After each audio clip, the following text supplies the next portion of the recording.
Hey guys, welcome to week 13 of class. This week we are going to move away from the World War II period and we're going to assess the post-war period. And specifically we're going to be looking at the decade of the 1950s. Perhaps one of the most iconic, if not the most iconic decade in all of the 20th century, perhaps all of U.S. history itself.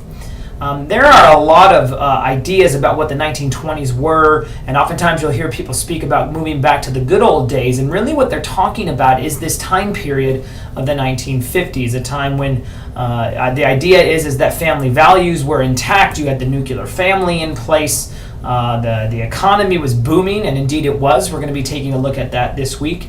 And generally speaking, life was very good for a lot of people. Now, specifically, life was really good for a lot of white Anglo-Saxon Protestant people during this period. We got to remember that during the 1950s, you're going to see the rise of the civil rights movement, the sit-in movement, which will ultimately lead to a number of other movements as well. You're also going to see hysteria with respects to communist scares. You're also going to see then increase in conflict over communism and the Cold War, specifically in Korea as well as in Vietnam. And so, although this is regarded as sort of a period of the good old days, there are a number of things going on in the 1950s that really demarcate it as not a time of stability for most or even all people.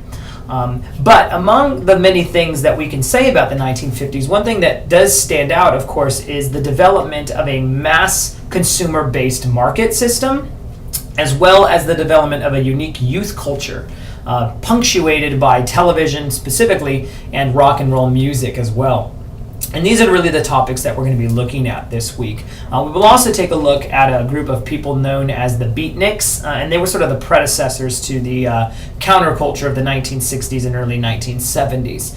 And you hear names like Jack Kerouac and Allen Ginsberg, among others, who were part of that movement. The rebels without a cause, as they were oftentimes referred to, because one of the things that they become very dissatisfied with is the homogeneity of the 1950s. The idea that when you take a look at the television, The Father Knows Best or the Leave It to Beaver shows, right? This idea of the sameness and life is just sort of drudging on day to day.